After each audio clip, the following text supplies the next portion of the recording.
Let's review the term of the day we did last time. Just you never know who's watching the things. Midrash Agada, right?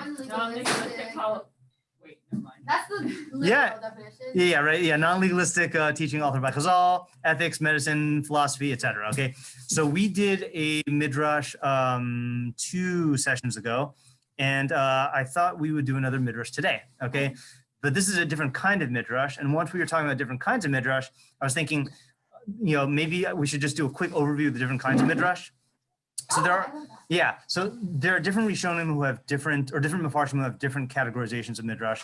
This is the Avraham ben Rambam's categorization. Okay, so he says, and this is my summary of his. I tried to use his words, but he doesn't list them like this. He has paragraphs. So 5 categories of midrash agada.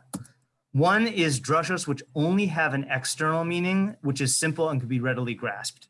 Okay, so statements that are just, you can understand them without thinking much into them, okay? And I don't have a ton of examples for each one, but I tried to come up with one for each one. Have you ever heard the phrase, and this I did think does come up in halacha also, tafasta meruba lo tafasta?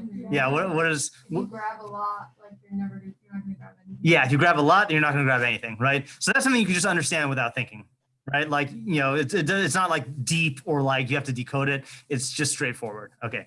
Or there's a Mishnah in Pirkei Avos that says like, don't get too close to people who work for the government because they will act like your friends when it suits them, but then they won't stand with you when it's their time of need, That's in Pirkei Avos, yeah.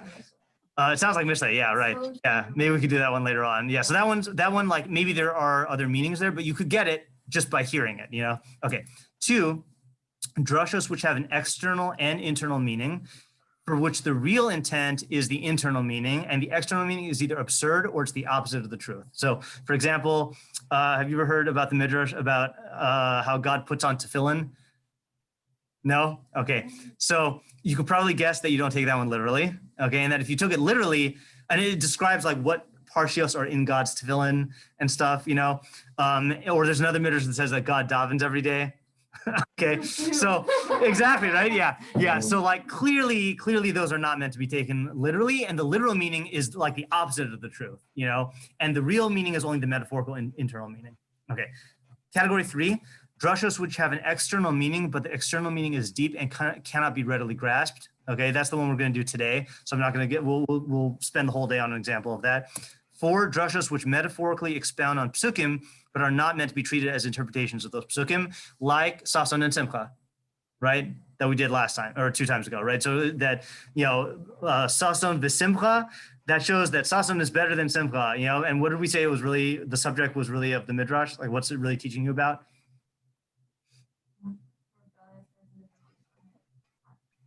Yeah, different views on human happiness, right? So the external meaning is not like the whole thing is clearly like not intended to be a real interpretation of those psukim. Okay, and then the last one is drashos which contain exaggerations. So like my favorite one of these is the Gemara says that I think it was Rabbi Yehuda Hanasi was giving a drasha in shul, and he saw people were starting to nod off. So he said there was a woman in Mitzrayim who gave birth to 600,000 babies, and everyone perked up. And he said that woman was Yocheved, who gave birth to Moshe Rabenu, who was equal to the entire Jewish people. So like it's an exaggeration that's conveying an idea, but like it's what do you call it? It's not an interpretation of a pasuk. It's not a it's its own category. And again, this is Avraham ben Rambam's categorization of these. The other ways to categorize it. Okay, so just be aware of these categories here. But today, so last time we did this category, today's midrash is in this category, and the title of the shiur is Chazal's method of vanquishing. Vanquishing the Yetzer, not with. I changed the title. I changed. I changed the title last minute. Yeah. Yeah. What does vanquish mean? No, that's vanish. Vanquish is to send it out. Nope. Vanquish. Like to defeat? Yeah, to defeat. Yeah, to defeat, usually in battle. Okay. Okay, so here is the midrash. It's all on this one slide. Amar Rabbi Levi Bar Chama. Rabbi Bar Chama said, Amar Rabbi Shimon Lakish, in the name of Reish Lakish. La'olam yargiz Adam Yetzer Tov al Yetzer Hara. You know this one? Yeah. Really? Is this one that like they? How, but I did. Okay, yeah. I never know what. Is there a Rashi? There is going to be a Rashi, yeah. What was it? Is there a Rashi on the Chumash which says Olam Could very well be the case. Yeah. I heard yargiz yesterday. I did. Really? Do you remember what it meant? Did I mention that I was going to teach this? Yeah. Okay, that's why. I was like, that would have been a coincidence. So Olam yargiz Adam Yetzer Tov Yetzer Hara Shnemar Rigzu Al Techa Ta'u. So we're not going to translate it quite yet. Okay, we'll look at that after we do the whole midrash. So you should always yargiz, it's a verb, your Yetzer Tov over your Yetzer Hara, as it says, rigzu and do not sin, and that's in Tehillim. Okay, so, actually I forgot, we're going to translate it right now. Okay, so in context, this is in Tehillim Perek Daled, and you can look at it in context. The only pasuk we really need to care about here is the full pasuk here, rigzu v'al chatecha ta'u, Imru bilvavachem al mishkavachem v'do musala. So rigzu and do not offend or do not sin. Okay. Speak in your hearts on your beds and be still. Okay. So did I tell you an interpretation of rigzu yesterday? I might have given it away. Okay, good. All right. So if you look it up in the Shirashim dictionary on Al Torah, which I showed you that. Yep, my fave. So it says ragaz is to be agitated, quiver, quake, be excited, perturbed. And then in like some subtle meanings here, disquiet, disturb, or provoke to wrath, tremble with rage, rumble, a trembling disease of camels, tremble, rage, be enraged, or wrath. So what do all of these have in common? Awe. Not necessarily, because I don't think the camels are in awe. Deviate from normalcy. Okay, that's good. What specific manifestation of deviation from normalcy is this? Yeah, that's exactly what it is. You guys can't see, but Leah just went like, So the literal meaning is trembling, okay? So it could be trembling in fear, trembling in anger, or trembling in camel disease. Okay, right? That's that seems to be like the underlying thing of like shaking somehow, okay? So in context in Tehillim here, I looked at all the mepharshim that I had access to, and they all say, I'll just show you a quick outline. Sadiq says rigzu is chardu mipanav, tremble before him. Rashi also says chardu milifnei HaKadosh Baruch Hu, tremble before God. Ibn Ezra says pachadu, fear. Radak says pachad, fear. Meiri says tifchadu, v'tamdu nir adim lifnei HaKel, be afraid and trembling before God. ציון says movement of trembling. Malbim says ragaz is pachad. So in context, it means like to fear or to tremble. So we're going to translate it for now as tremble or agitate, like cause something to like be disturbed. But one of our questions is going to be like, what does this mean in this midrash? Okay, and so I just wanted to say like it has something to do with trembling or quaking, but we don't. It can mean different things. All right. So that's what you got to do when you got your Yetzer Hara there. Okay, or this is what you always have to do. Okay. Im nitzcho mutav. If you defeated it, great. If not, yasok b'Torah. Busy yourself with Torah, right? Involve himself in Torah, as it is stated. Let me move this out of the way. Imru bilvavchem. Say in your hearts. Now, why do you think it's interpreting that part of the pasuk as being involved in Torah? Like, what does say in your hearts have to do with Torah? Shema. No, Shema is actually going to come next. Oh. Yeah. Thought. Yeah, thoughts, right? So remember in Hebrew, lave can either mean mind or emotions. So here, Torah is like an activity of the mind where you're going over like, statements in your mind. Okay, so that's just the drasha. Im nitzcho, if he defeated it, mutav, great. If not, yikra kriya shema. He should read the Shema. Shneimar, as it says, al mishkavchem, upon your beds. Now, why do you think it's associating kriya shema with on your bed?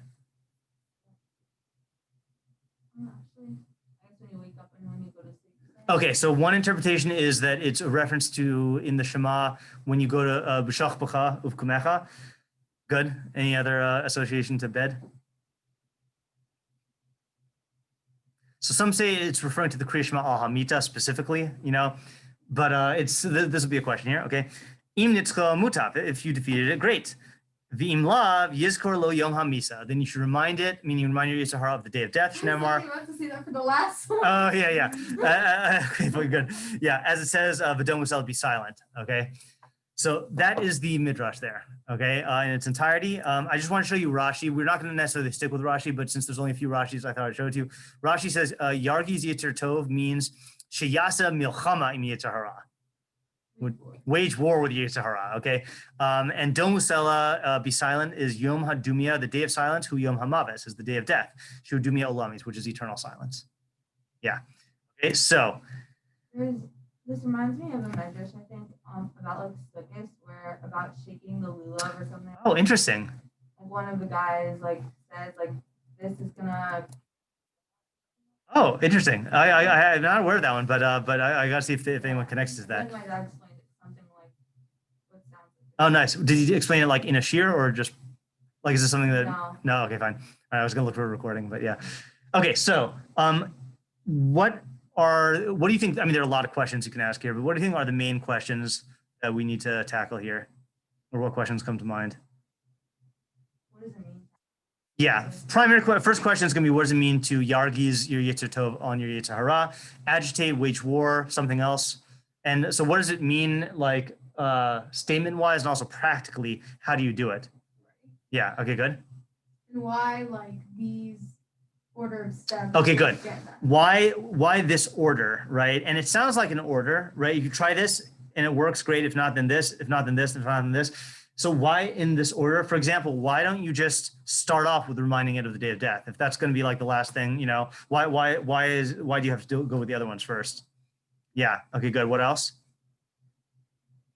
So I don't know if this is just me, but the defenses seem like if the Yetzer Hara is winning, but here it seems the original thing seems to say like you should always. Oh, okay, good.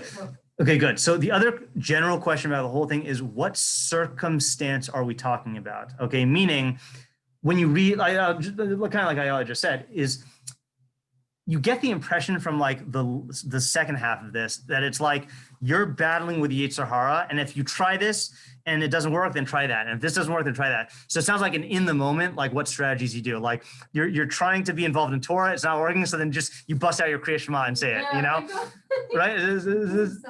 It doesn't sound right, right? But then the first part says le'olam, which sounds like you should be constantly doing this throughout your life, not necessarily when it's winning or like when you fail, you know? So like what time period or circumstance is this talking about? Okay, so that's another general question. Okay, and then can one ever defeat a Yetzer Hara? Isn't that part and parcel of living? Like yeah, good. Okay, so that's, I guess, part of the so same when is question the battle over? Right. That's another part of the question here, which is defeating it. Certainly you're not going to defeat it permanently. So like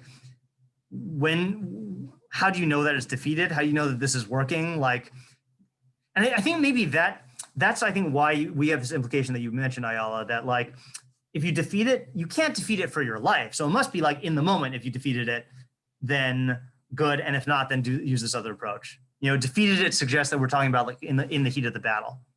Okay, good. And then the other question, which we've kind of been asking already, which is just like, how do each of these strategies work? Like how does reading the Shema help you? Okay. How does remembering the day of death help you? How does being involved in Torah help you with the Yetzer Hara? Okay. Now, again, I say this every year. This is a short shiur. We don't have a lot of time. So what we're going to do is we're going to go through two mepharshim that I found most helpful. They say some things the same, some things different. And then after we read through them, we'll try to put together our own interpretation, either using what they said or using our own thinking. Okay, so instead of like trying to see what you guys think right now, okay? So the first one is actually Avraham ben Rambam, okay? And this is his lead-in, which is, we just did the 3 categories of drashos. So he explains, we'll just read. Okay, it says, third category of drashos do not contain an inner esoteric meaning. Rather, the intent in saying them was for their external meaning alone. However, the knowledge and understanding of the external meaning of these drashos is very difficult for the majority of those who analyze them, to the point where they don't understand. And if they do understand, their understanding will be deficient or wrong. So for example, what would be a superficial understanding? Like what mistake do you think a person can make from reading this midrash? They they physically plot a secret Torah, and then if that doesn't work, they. Yeah, right. It's like if you just took it on a simple face value, like let's say a person is like, I don't know, thinking about, It's like so funny. Yeah. Like if someone like really wants to eat. Yeah, that is exactly what I was. Like throw a secret Torah. Yeah. If you take it at a simple face value, you're struggling there with your desire to eat your cheeseburger, so you pull out your siddur and just start saying the Shema over and over and over again. You know, I'm sure there are people who learn it like that. Okay. like. Yeah, it could work. It could work. You're But just it's going on a term, but- yeah, it's still not thinking deeply into this Chazal, right? Yeah. Okay, sometimes it will seem that the majority of drashos in this category are the opposite of their intended meaning due to the difficulty of the concepts and the equivocal usage of terminology, which can be applied equivocally to two subjects. Do you guys know what equivocal means? It comes with the same shorish as equal. An equivocal term is when you use a phrase in two different ways. Like, for example, I think I've given this example before of like you deposit your money in a bank and like the banks of the river overflowed.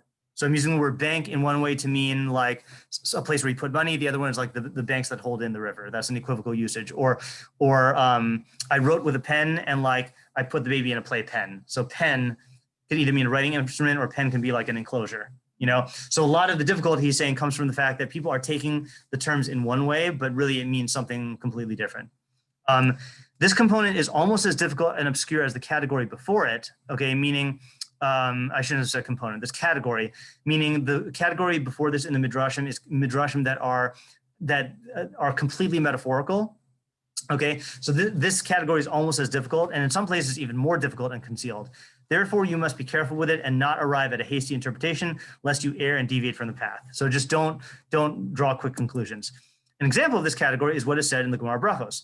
A person should always yargiz the Yetzer Tov over the Yetzer Hara, as it is stated, tremble and do not sin. If he defeated it, good, but if not, he should read Kriya Shema, as it is stated, on your beds. If he defeated it, good, but if not, he should remember the day of death, as it is stated, and be silent, Selah. You notice anything funny here? He skips one about Torah, okay? And this is a good methodology point, which is whenever you're looking up a commentary on a midrash, or really on any Gemara, make sure that the version that the mefarish has is the same as the version that you have. And if it's not, just know what the differences are. So his version of the midrash apparently didn't have the step about being involved in Torah. So when he explains it, he's gonna not explain that, okay? So just be aware of that. He also has a slight difference. Our version said yazkir lo yom hamisa, remind it of the day of death. Here he just says remember the day of death, but I don't think that's significant, because you're still reminding yourself. Okay, so here's his explanation now, okay? What is your current understanding? Oh, sorry, before we do that. He says, behold, this was only intended for its external meaning, but the understanding of its external meaning is difficult due to the definitions of Yetzer Hatov and Yetzer Hara, which are obscure, and the cause and effect relationships that were mentioned are difficult to understand. I will present them here and explain them so that you can think about all similar things in this manner. So he says that's why people have a hard time with this midrash, because they have deficient ideas of what Yetzer Hatov and Yetzer Hara is. Okay, how would you say most people that you've met, or most people based on your own educational upbringing, understand Yetzer Hara and Yetzer Hatov? Yeah, the good voice and the bad voice, either the angel and the devil, or like your conscience and your like, like the thing that makes you want to do bad stuff, right?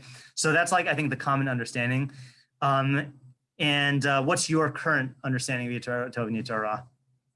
Like your animalistic desires versus your. Okay, good. So if anyone ever asked you for a source for that, I don't know if anyone's done that yet. Check out Avraham ben Avraham. He says like this. First of all, it says yargiz, which means to cause, to rule over. Different than our translations before. Lahamshil, like a moshel as a ruler. Ulahashlit, sholet is to rule over. The Yetzer Hatov, which is the mind, that's the da'as. The Yetzer Hara, hu hatavus haguf v'chayotze ba. Bodily desires and things like that. Now, what do you think he means by things like that? Emotions, like things that aren't just pure physical. Yeah, so exactly. So I think what he means, bodily desires, I think he means like food, sexual desires, like physical needs, and then other types, psychological desires, feelings, fear, ambition, greed, things that are not bodily desires. Okay, so that's how he's defining Yetzer Tov and Yetzer Hara. B'konas inyan sheyesh lo la'adam lahamshil ulahashli da'ato al hanas gufo. So what does it mean, yargiz? That a person should cause his mind to rule over and dominate his desire for bodily enjoyment. And bring this to mind constantly. Okay, now we will analyze this later on, but do you have any questions on what he's saying so far? We'll just note the questions.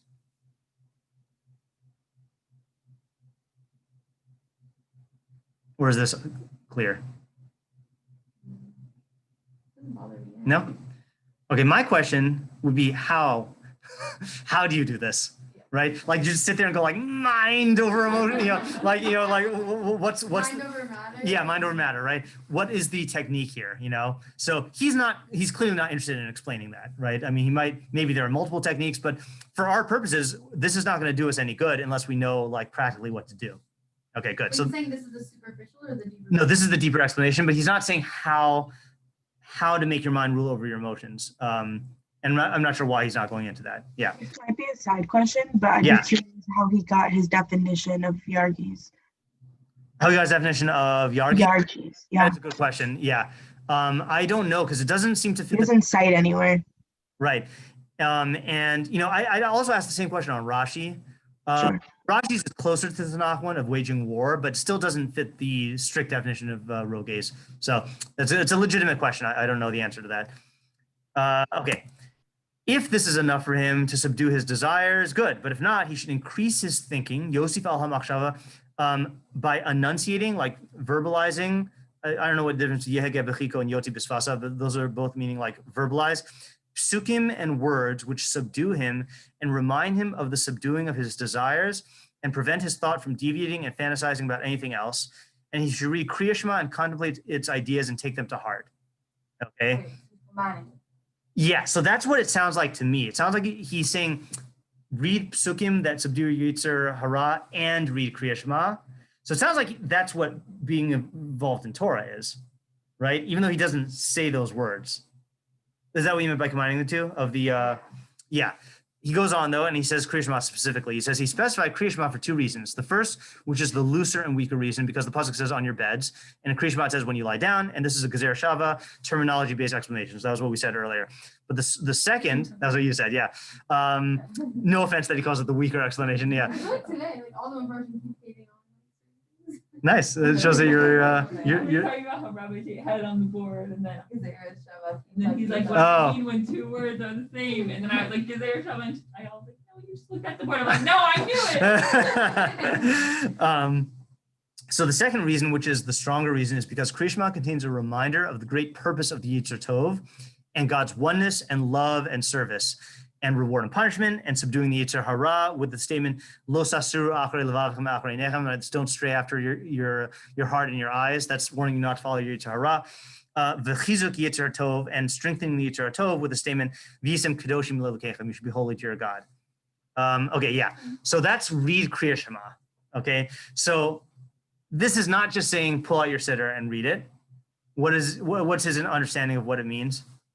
It reestablishes it. It like revisits you to like ideas about God's oneness. Yeah. Forces you to like reassess. Right. So is he saying that you should read it though? So we're saying that you should verbalize it. Yeah. So it is interesting. It's both. And contemplate.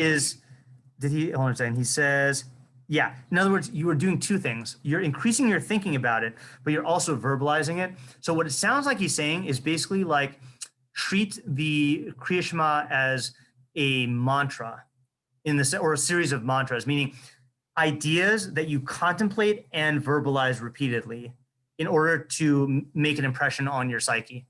Okay. And there's a question we didn't ask, by the way, on this whole thing, we should have asked in the Gemara, is aren't you going to say Kriya Shema anyway? Like, isn't it a mitzvah to say Kriya Shema twice a day? Right. So exactly. So this he's trying to say, like, beyond your mitzvah Kriya Shema, where you say it to be Yotze, here you should be saying it and thinking about the ideas constantly. Meaning, like, use Kriya Shema as like a tool for grappling with your Yetzer hara and trying to subdue it and remind yourself of the purpose of the Yetzer HaTov, which, by the way, he doesn't say what the purpose of the Yetzer HaTov is here, but and you could say he means the God's oneness and love, but also in Kriya Shema, that's where we learn the mitzvah of Talmud Torah, of learning, So like that, I think is part of this also. Okay, so make the Kriya Shema into a mantra that you constantly think about and say, okay?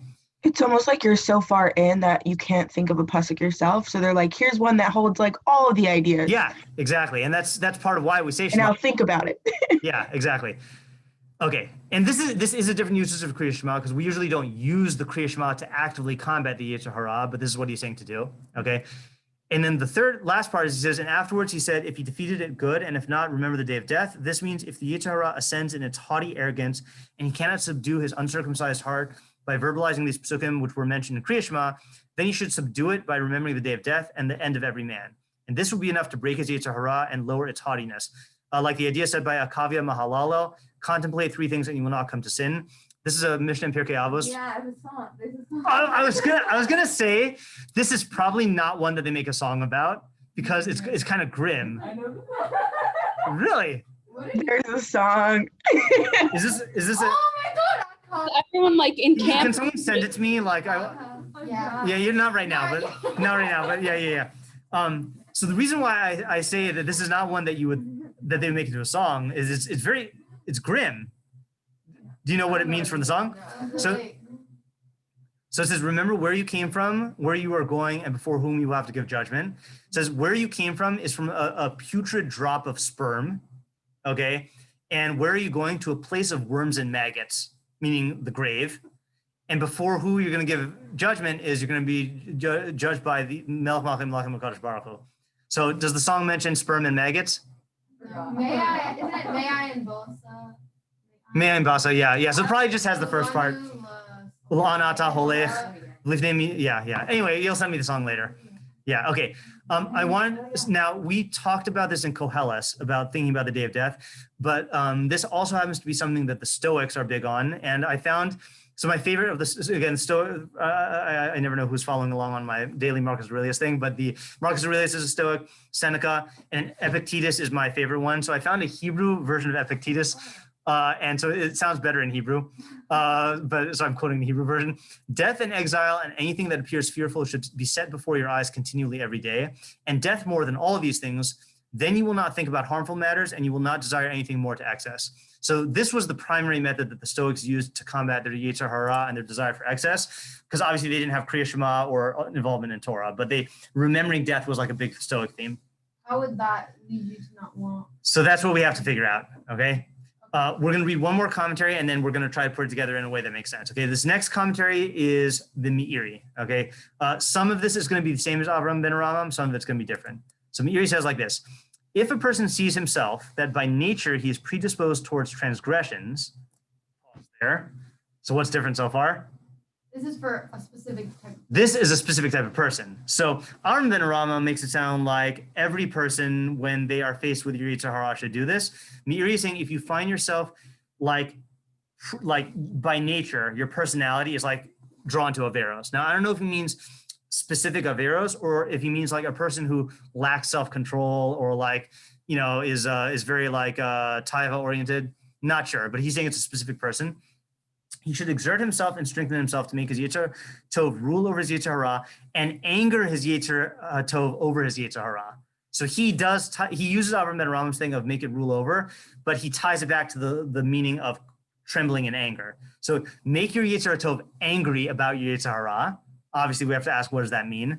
This means to say he should make his intellect rule over his desires. So practically, it means the same thing as Avraham ben Avraham, but he's giving us one little clue, which is you got to anger your Yetzer Tov about your Yetzer Hara. So we got to figure out what that means.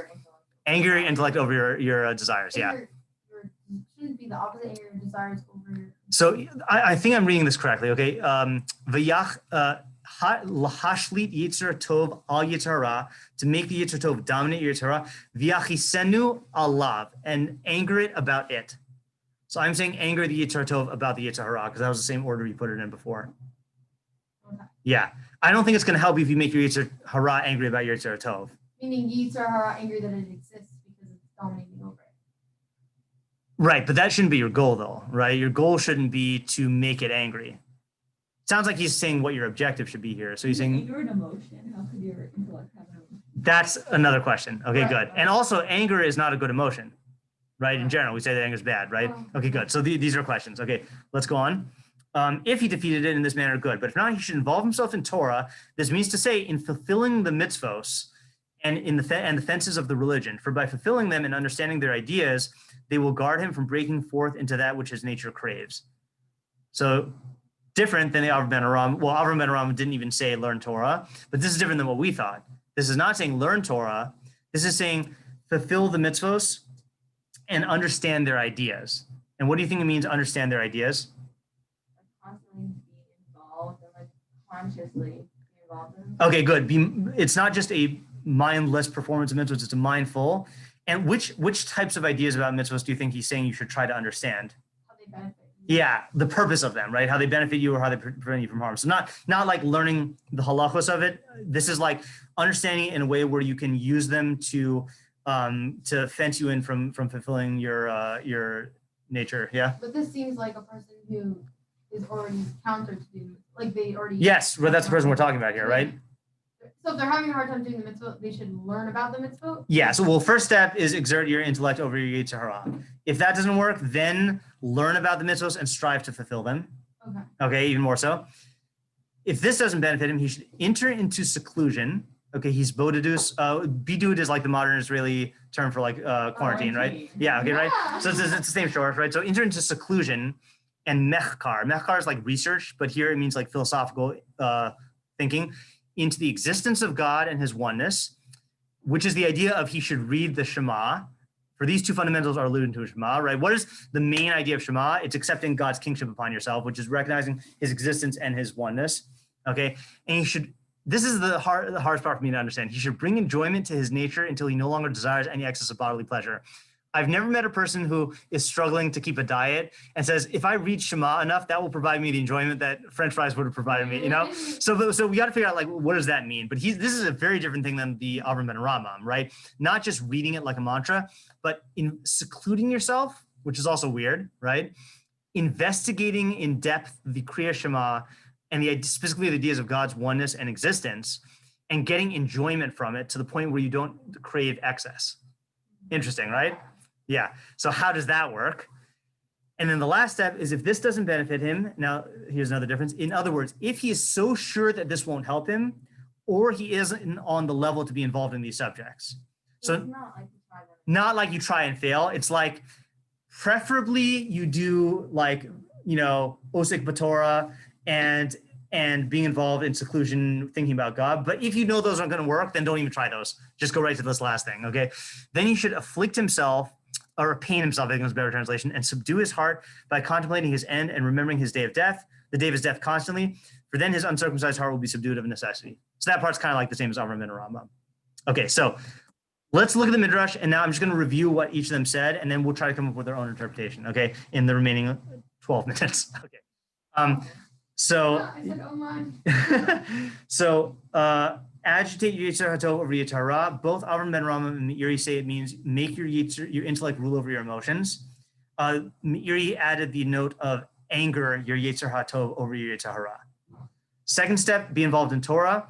We said that means learn Torah. Avraham ben Rambam also, if you extended that, he might mean like say psukim that have to do with this, like recite Mishlei, you know, but he didn't explain it directly.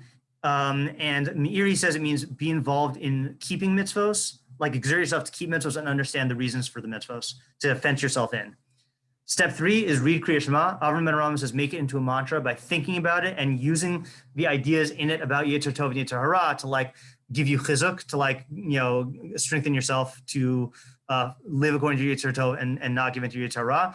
And Meiri says it means go into seclusion and involve yourself in philosophical analysis of these topics and get enjoyment from it to the point where you won't desire excess. And then the last step, then either the last step if you try these 3, or Meiri says if you know that the other ones won't work or you're not on the level. So then remember the day of death constantly and that'll subdue your Yetzer Hara. Okay. So we have 10 minutes. Do you have any ideas? And we raised a bunch of questions like, how does this work? You want to say what you think, or do you want to hear my theory? My theory is also not complete. Go ahead. Yeah. Okay, so I'm thinking that like you may think that normally like when you just go about your daily life or whatever, then like you'll have desires, and when you have the desire, you'll be like, no, like yeah, forget about it. Like I have to like get my mind over it. Yeah. But here it's saying like you should like yargiz your Yetzer Tov over your Yetzer Hara, meaning like even before the desires aroused, yeah, you should constantly be like, okay. Good. I actually forgot to ask the question of why does it say la'olam? You should always do it. And that's a perfect answer to that question, which is don't wait until you're in the heat of the moment to try to defeat the Yetzer hara. The best way to defeat it is ahead of time by constantly operating in a way which makes it difficult for Yetzer hara to even get the upper hand. Yeah, that's a good idea. What about that opinion about seclusion? He's not suggesting like every year going to seclusion. And Yeah, like what is that? Yeah. You're not trying to explain that though, right? I do. Oh, you are? I like thought it kind of like each of those. Sure, go ahead. So, should I go in order? Yeah, why don't you go in order? They're just, I think, yeah. So like originally try to just make it like you're constantly whatever. But if that doesn't work, then either according to the Avraham, you could like repeat mantras Yeah. in order to like constantly make yourself think about it. Yeah. Or according to the whatever. Meiri. What did he say again? For the Osik B'Torah or for the Shema? The Osik B'Torah, he said, understand the reasons for the mitzvahs and strive to keep them. And then the Kriya Shema, he said the seclusion thing. So like by always being involved in mitzvahs and whatever, then that's like keeping your mind on the mitzvah instead of like. Yeah. Oh, so you're saying they're all like reminder-based strategies. Yeah. Oh, okay, that's good. And then that works with the Day of Death thing. Day of Death thing, right. And then, so then if that doesn't work, then like the seclusion thing, I was thinking like, you know, like when we were talking about learning Lishma, like when you're completely involved in that, like you don't even think anything else. I was thinking like that, like you make yourself so involved in it that like you don't even think about desires, you don't even think about anything else. Yeah. Like, that's for that. Is that possible though? We're saying it is, right? You can't be in that state all the time. You could remind yourself randomly, but that one I feel like you need to designate time. I hear the question, right? In other words, to get to the point, it is possible to be involved all the time, but that's like a very high level of Lishma. That's what I said. If you can't do that, then think about death. And that's like, instead of replacing or good ideas, you're just like knocking it out by saying like, physicality is not. Yeah. Okay, good. I do like that approach. That is good. And maybe we could tweak it and refine it a little bit, but that is a good approach. Anyone else have any ideas? Well, I was going to say it's more of like, with the second one, it's more of like an environment thing. Like if you're being secluded, you're not like aware of like ideals that are outside of Torah, and you're like forcing yourself to be only involved in Torah ideas. So you don't have like that extra push that like makes you want to do things that are wrong. Oh, okay, good. And then with the death thing, it's more out of like fear. Like you're afraid either of punishment after death. Yeah. Or you're just afraid that you don't know when death is going to come. Yeah. Okay, good. That's kind of like an explanation to your not logical side. Like you're appealing to your pathos. Yeah. You're giving pathos to your heart. You're making them scared. Yeah. Okay. Good. All right. I like that approach.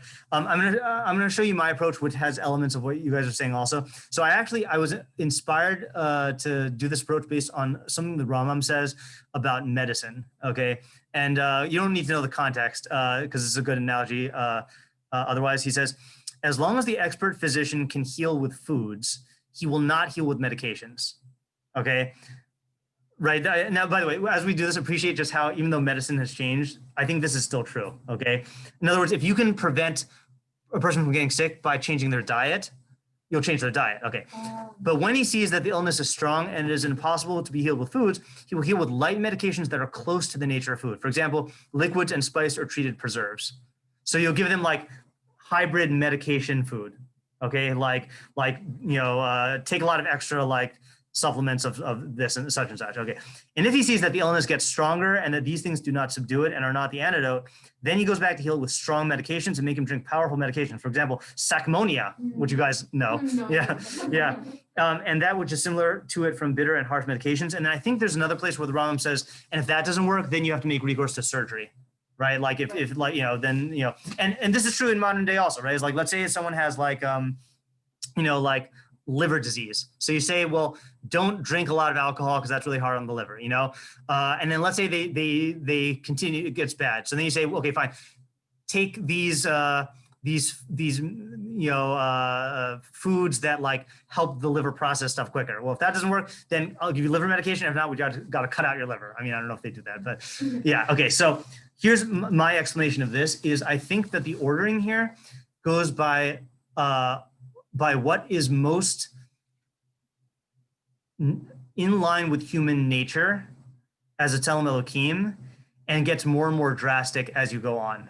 Okay, so the first level is agitate your Yetzer Tov over the Yetzer Hara. Now, what is that? So what does the Yetzer Hara want?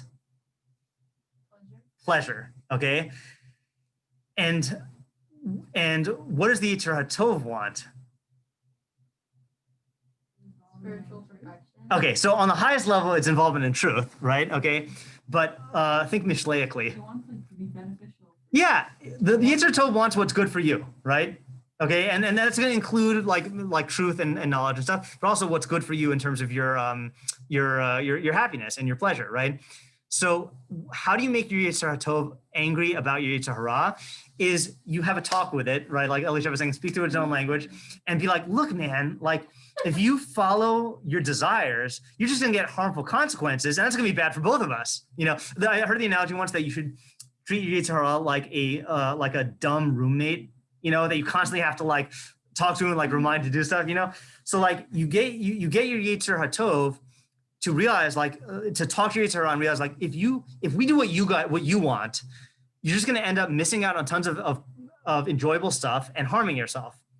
And so instead, like follow me, I know what's what, and we'll be able to do what is in the best interest of both of us. And this is the whole approach of Mishlei, right? Mishlei takes all these decisions and shows you that if you follow your emotions, then even though if it's pleasurable in the short term, it's going to lead to long-term harm or long-term lack of benefit.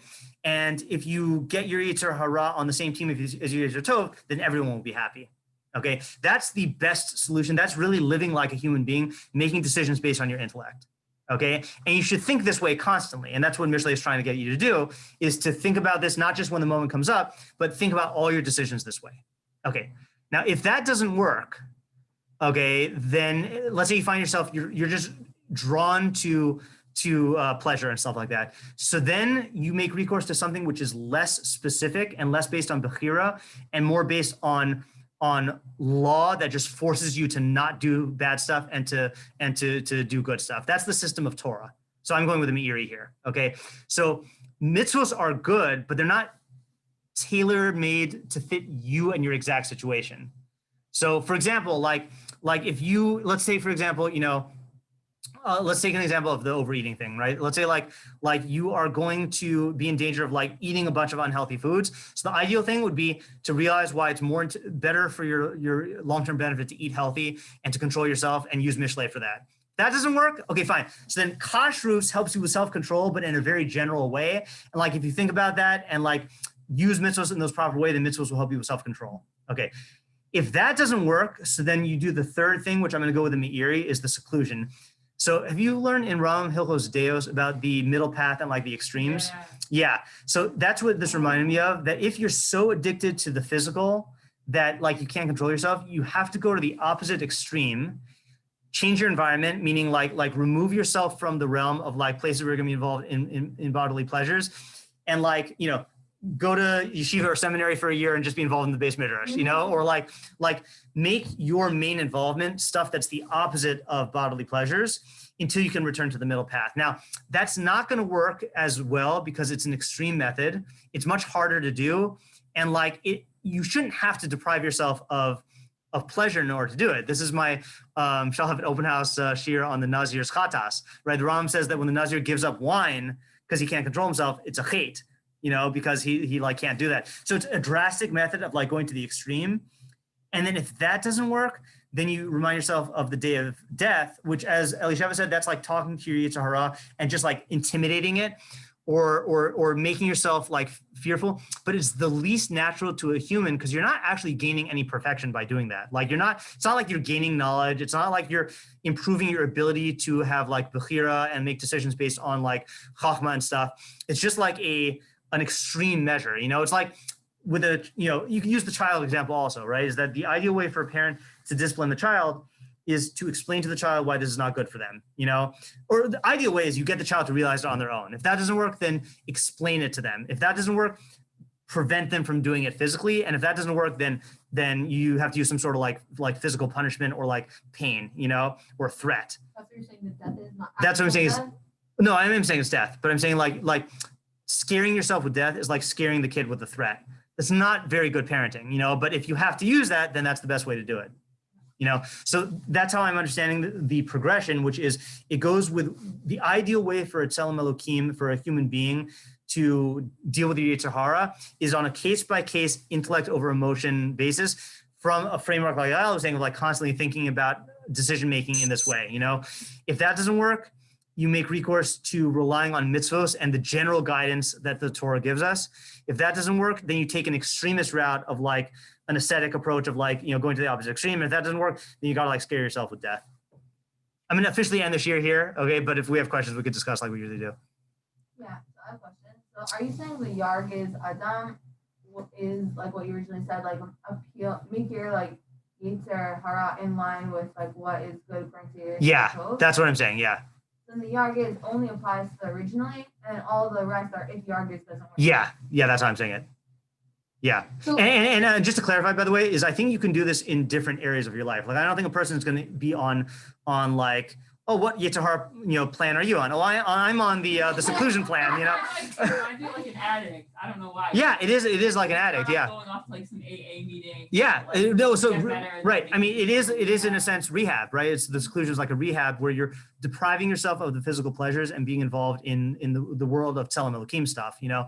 But what I'm saying though is like you could be, let's say you're on the yargiz level for all stuff except when it comes to controlling yourself around food, you know.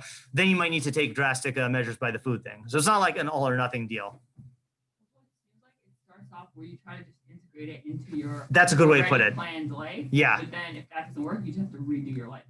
Yeah, in Like, varying keep your stages of life and severity. Come back and redesign it. Yeah, exactly. And just you don't do drastic modifications unless you have to, you know? Yeah. How does the last one work practically? So that's a good question. I think one of the things that it does is when you think that there are no